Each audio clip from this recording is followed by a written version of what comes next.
Hello friend, how are you? Welcome to Competitive Physics. Today we are going to discuss the mass pulley system, right? यहाँ पे एक pulley है और इसके साथ दो मास अटैच हैं M1 एंड M2। हमें इस तरीके के क्वेश्चन को सॉल्व करने के लिए बहुत ही सिंपल और आसान तरीका हमने यूज किया है। मान लीजिए अगर हमें एक्सीलरेशन फाइंड आउट करना है तो कैसे फाइंड आउट करेंगे। ये एज्यूम करिए कि M2 is greater than M1, मतलब मास M2 ज़्यादा है M1 से। तो सिंपल सी बात है, अगर मास M2 ज़्यादा है तो ये पूरा सिस्टम नीचे की तरफ आएगा और ये ऊपर की तरफ जाएगा, है ना। अगर ये नीचे की तरफ आ रहा है तो इसका कुछ एक्सीलरेशन होगा, और अगर ये ऊपर की तरफ जा रहा है इसका भी कुछ एक्सीलरेशन होगा। एक्सीलरेशन होता क्या है? एक्सीलरेशन होता क्या है? ड्राइविंग फोर्स, ये ड्राइविंग फोर्स है by total mass of the system. एक लाइन में total mass of system, right. Driving force कितना है? ड्राइविंग फोर्स क्या है? ड्राइविंग फोर्स वो फोर्स है जो इस सिस्टम को ड्राइव कर रहा है। हमने कहा ना मास M2 ग्रेटर देन M1 है, इसका मतलब ये जो नीचे की तरफ वेट लग रहा है M2G ये ज़्यादा होगा, और जो पीछे की तरफ खींच रहा है ये M1G ये कम होगा। तो ड्राइव कौन कर रहा है? मान लीजिए अगर ये 10 न्यूटन नीचे लग रहा है और ये 5 न्यूटन इधर से लग रहा है, तो 10 न्यूटन नीचे की तरफ ले जाएगा, ये जो 5 न्यूटन है इसको पीछे की तरफ खींचेगा। तो नेट जो ड्राइविंग फोर्स है कितना हो जाएगा? 10 माइनस 5 मतलब 5 न्यूटन हो जाएगा। इसी तरीके से ड्राइविंग फोर्स क्या है? M2G माइनस M1G, और टोटल मास सिस्टम का क्या है? M1 plus M2।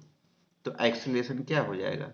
Driving force, ध्यान दीजिए सिर्फ ड्राइविंग फोर्स यहाँ पे क्या है? नीचे की तरफ जो ले जा रहा है माइनस जो पुल कर रहा है पीछे की तरफ M1G। तो यहाँ पे हो जाएगा M2G minus M1G divide by total mass of the system. Total mass कितना है? M1 और M2 है, पुल्ली का कोई मास नहीं है। तो ये हो जाएगा एक्सीलरेशन इसका। इसी तरीके से यही एक्सीलरेशन इसका भी होगा, है ना। तो अगर हमें टेंशन फाइंड आउट करना है तो कैसे बनाएंगे? टेंशन फाइंड आउट करने के लिए हमें फ्री बॉडी डायग्राम बनाना है। फ्री बॉडी डायग्राम मतलब अगर हम मास M2 को ध्यान से देखें, ये है मास M2, इस पे जो नीचे की तरफ लग रहा है फोर्स वो M2G है, और ऊपर की तरफ लग रहा है जो टेंशन है, क्योंकि स्प्रिंग इसका टेंशन भी तो होगा, ये टेंशन T है, ठीक है। और ये पूरा सिस्टम नीचे की तरफ ए एक्सीलरेशन से जा रहा है। तो अगर नीचे की तरफ जा रहा है तो इसका मतलब M2G बड़ा होगा T से। तो किसको घटाएंगे? M2G में से T को घटाएंगे, और जो बचेगा उसी फोर्स से तो नीचे जा रहा है। भाई एक्सीलरेशन है तो फोर्स भी तो होगा। तो यहाँ पे कैसे फाइंड आउट करेंगे? इसको कैसे फाइंड आउट करेंगे? M2G minus T equal to M2, जो मास नीचे जा रहा है उसी का एक्सीलरेशन लेंगे M2A। इक्वेशन नंबर 1 हो गया। इसी तरीके से M1 का फ्री बॉडी डायग्राम बनाएंगे। ये M1 है, नीचे की तरफ कितना फोर्स लग रहा है? M1G लग रहा है, और ऊपर की तरफ टेंशन लग रहा है, क्योंकि स्ट्रिंग एक ही है तो टेंशन भी एक ही होगा हर जगह पे। और ये सिस्टम ए एक्सीलरेशन से ऊपर की तरफ जा रहा है। तो भाई ऊपर की तरफ तभी जाएगा जब टी की वैल्यू M1G से ज़्यादा होगी। इसका मतलब जो फोर्स ऊपर की तरफ इसको लेके जा रहा है वो कितना होगा? T minus M1G। अगर एक्सीलरेशन है तो फोर्स भी होगा, और कौन सा मास ऊपर जा रहा है? M1 जा रहा है, तो M1 मल्टीप्लाइड बाई एक्सीलरेशन, ये इक्वेशन 2 हो गया। इसी दोनों इक्वेशन को सॉल्व करिए तो आपको एक्सीलरेशन भी मिल जाएगा, एक्सीलरेशन सारा एक लाइन में मिल जाएगा, और इसी एक्सीलरेशन को यहाँ पे पुट करेंगे तो आपको टेंशन भी मिल जाएगा। सपोज करिए हमारे पास सिस्टम इस तरीके से होता है, ये पुल्ली यहाँ पे लगी होती और यहाँ पे एक मास होता है M1, और यहाँ पे एक मास होता है M2, राइट। इस केस में मान लीजिए M1 ग्रेटर देन M2 है, और ये तब सिस्टम नीचे की तरफ जाएगा और ये इस साइड में जाएगा। मान लीजिए इसका एक्सीलरेशन ये है।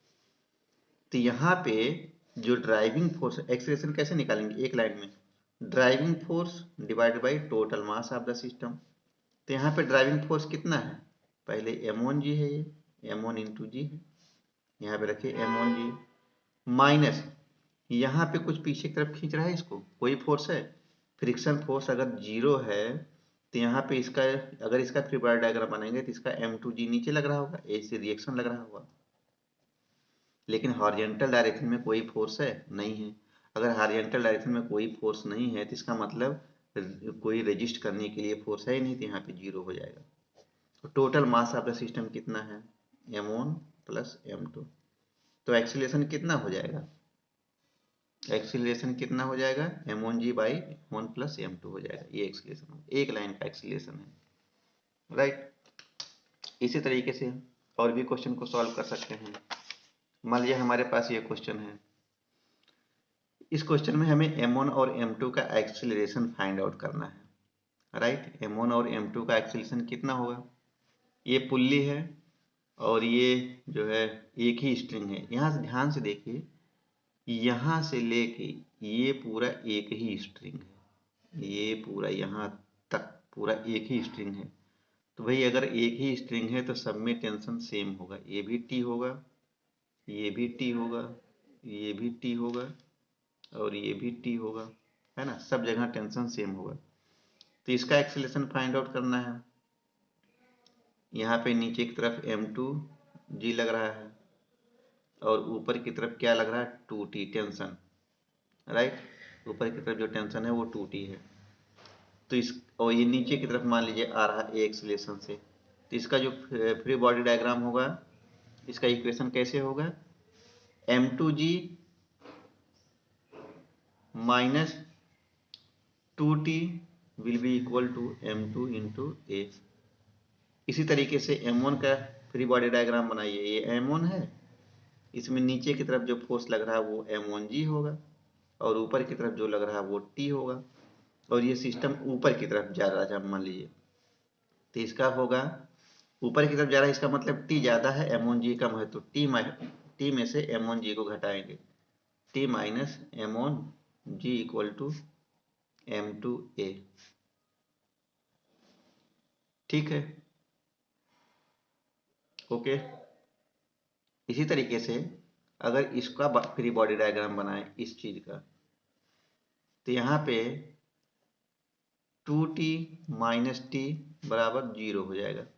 इसका मतलब स्ट्रिंग में हमारे टेंशन जीरो है, और अगर स्ट्रिंग में टेंशन जीरो है तो यहाँ पे रखिए T इक्वल टू जीरो, तो M2G will be equal to M2A।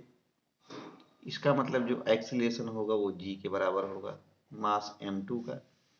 यहाँ पे रखिए, तो यहाँ पे M1G इक्वल टू M2A होगा। इसका मतलब जो एक्सीलरेशन M1 का होगा वो G के बराबर होगा, राइट, सिंपल है। इसी तरीके से अगर मान लीजिए पहले वाले क्वेश्चन में हमने एक्सीलरेशन फाइंड आउट किया, इसका कितना हो गया, driving force minus total mass of the system, ये हो गया हमारा total acceleration of mass M2। अगर हमें इस पुल्ली का भी मास दिया होता, मान लीजिए इस पुल्ली का मास M है, तो इसका एक्सीलरेशन कितना होता, एक्सीलरेशन कैसे निकालेंगे भाई, driving force by total mass.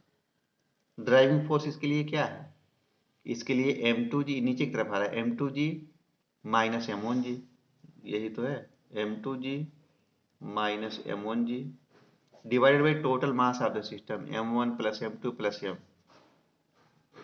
M1 plus M2 plus capital M। ये हो गया एक्सीलरेशन, राइट, ये हो गया एक्सीलरेशन।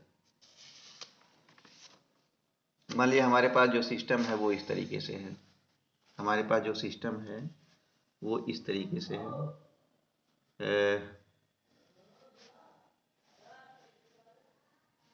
यहाँ पे एक मास M1 है और यहाँ पे एक मास M2 है, राइट, M1 और M2।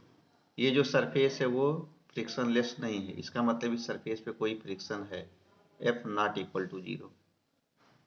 और ये एज्यूम करिए M1 is greater than M2, तो ये सिस्टम नीचे की तरफ जाएगा, यहाँ पे एक M1G फोर्स लगेगा और इस स्ट्रिंग में जो टेंशन होगा T होगा, यहाँ पे भी टेंशन T होगा। अगर ये नीचे की तरफ जा रहा है तो ये आगे की तरफ जा रहा है, ये इस तरीके से एक्सीलरेशन A मान लीजिए। अगर ये आगे की तरफ जा रहा है तो इसका फ्रिक्शन फोर्स भी तो होगा। ये फ्रिक्शन फोर्स कितना होगा, ये इसका वेट mg m2g नीचे की तरफ है और इसका जो रिएक्शन है ये ऊपर की तरफ होगा। अगर वर्टिकल डायरेक्शन में बैलेंस करें तो वर्टिकल डायरेक्शन में कोई मोशन नहीं है, तो इसका मतलब R will be equal to m2g, R will be equal to m2g, मतलब जो रिएक्शन है वो वेट के बराबर है। तो फ्रिक्शन फोर्स क्या होता है, मान लीजिए इसका म्यू दिया हुआ है तो म्यू m2g, फ्रिक्शन फोर्स यही तो होता है, mu into R, R is the reaction. तो इसमें अगर आपसे पूछा जाए एक्सीलरेशन कैसे फाइंड आउट करेंगे, acceleration driving force by total mass. भाई ड्राइविंग फोर्स कितना है, ये नीचे की तरफ m1g माइनस ये जो फोर्स लग रहा है, इस समय पिछली टाइम में फ्रिक्शन फोर्स 0 था, लेकिन यहाँ पे इसका सरफेस का कोफिशिएंट ऑफ फ्रिक्शन है, तो यहाँ पे एक फोर्स ये होगा। तो total driving force m1g minus mu m2g होगा और divide by total mass of the system. Mass m1 और m2 के अलावा कोई मास है नहीं, तो ये सिस्टम का मास m1 प्लस m2 हो जाएगा, ये हो जाएगा एक्सीलरेशन।